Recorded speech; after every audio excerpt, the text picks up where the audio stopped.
But what we are going to get out of this increase of £13 billion a year is the question I want the answer to. Let's ask the Shadow Defence Secretary, James Cartledge, who joins us now, I believe, from Westminster. James, very good morning to you. Good morning. The devil, I guess, of all of this talk of defence spending is in the detail, isn't it? What do you know, or what can you tell us you're expecting this money to be spent on, and how soon will it be spent? Well, I mean, you've actually hit the nail on the head. You've talked about time. It's all well and good talking about the quantum of cash, and to be clear, we obviously, subject to interrogating the actual figures, we do welcome higher defence spending. That's in the national interest.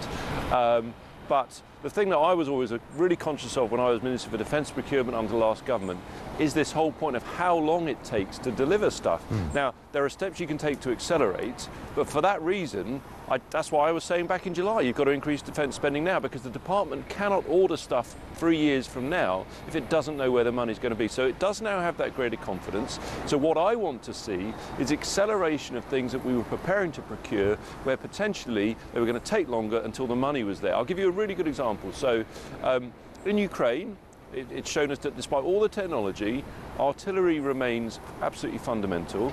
We gave them the AS-90. These are howitzers, the mainstay of our artillery force in the British Army. It was the right thing to do, but we now need to replace them. I procured something called the Remote Control Howitzer 155, which I hope will be largely made in the UK. It's in partnership with Germany. It's an excellent capability, but at the moment it will be coming into service too far from now, in my view.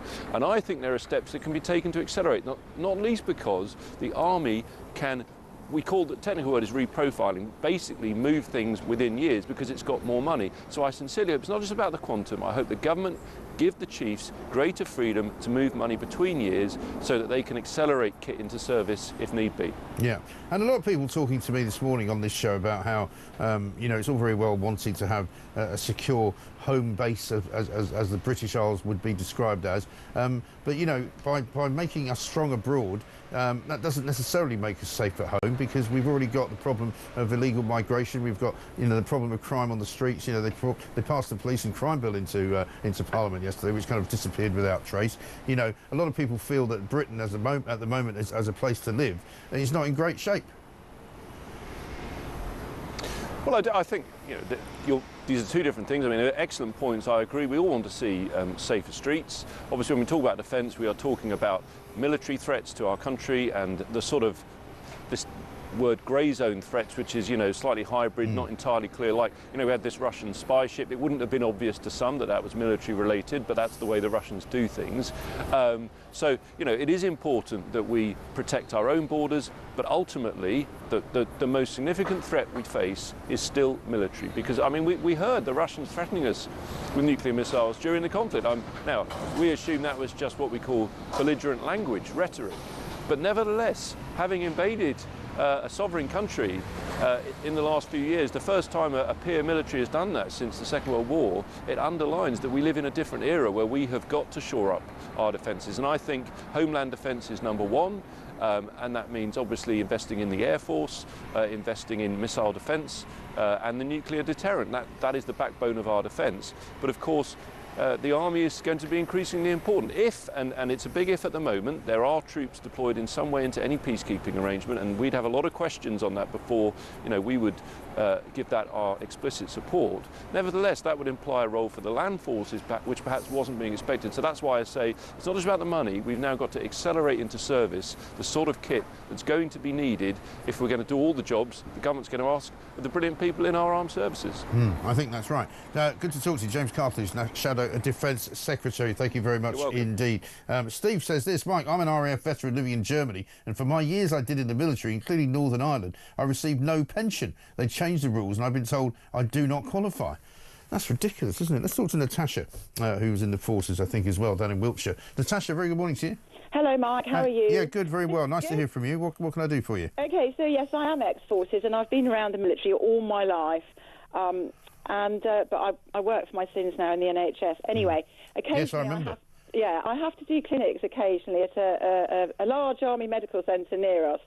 And I was so shocked when I went in recently because there were posters all over the walls. all to do with trans ideology, LGBT Really? stuff. Yes, What, yes. Stonewall and all that? Yeah, they were Stonewall. I had a look. They were Stonewall posters. There were lots of posters about menopause. And I just have this image in my mind of this poster about menopause with little cutout frilly knickers all the way around the edge, and then above a sort of load of young men sitting in the waiting room to be seen. And there were also things about suicide, which I suppose could be pertinent. But in contrast, we were in India last year on holiday, and we went to... they have a lot of big military cities there, and there were posters all over the place with things on them like... The Indian Army is for my brother next to me, for my family at home, for a country I protect. Or I'm a soldier, I win where I fight. And there were numerous posters of people who'd been killed, who'd been given, you know, high bravery awards, with their pictures and saying things like, we salute you. And, you know, if you compare and contrast those two images of the current British Army and the army there, you know which one you'd want to belong to at the moment. Totally. I mean, this is the problem, isn't it? I mean, we've heard this as well from a couple of other people that, you know, the army's just gone too woke. And so an awful lot of people are leaving it because they can't stand it. I mean, it's hard enough to be asked to do the job that they do when they don't get enough proper supplies, their lodgings are often not particularly adequate, and, you know, they put up with all of that. But if you're going to then start forcing all this woke stuff down their throat as well, it's not much of a job, is it? Well, no, and also they're so pared back. I mean, people are doing sort of two jobs because they haven't got enough people. Somebody I know very well fell off a ramp. It was dealing with aircraft, and there were no safety railings around this ledge, which they'd raised numerous times. Eventually, he fell off, broke his arm, and that's all going through at the moment. And then all of a sudden, they were able to get the equipment. But you know, it's shocking. I can't go on now. There's so much that's wrong with it. It's really sad, actually. It is really sad, and maybe if some of that money can be put towards improving all of that, then that's a good thing. But my fear is it won't be put towards that stuff at all. But listen, Natasha, great to hear from you. Thank you so much for that insight.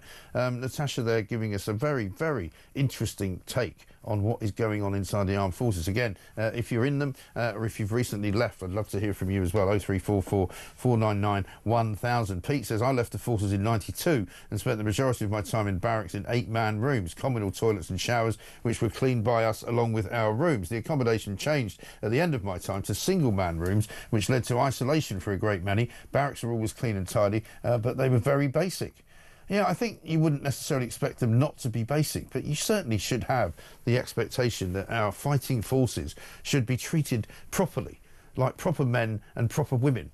You know, they shouldn't have to look at trans posters every time they go anywhere, and they shouldn't have to be told how woke they need to be about Stonewall. It's absolutely ridiculous. We're going to talk about a great many things coming up, including the latest Albanian smuggling story, which is going to surprise you. Yet another Albanian smuggler has been allowed to stay in the country, despite the fact that they're a pretty nasty criminal. Let's get a voice note from Steve. Good morning, Michael. Steve from Southport here. Good way of building your armed forces up is actually an idea from the past. And also, Rishi Sunak thought of it not long ago. National service. There you go.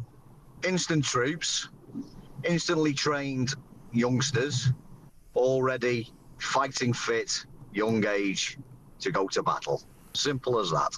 Yeah, bring back national service, 22 minutes past 8. Not a bad idea. Certainly Rishi Sunak thought about it. It wasn't going to be quite the same as national service had been back in the 1950s, but it might be a step in the right direction. Maybe all of those people who don't want to work could be signed up, couldn't they?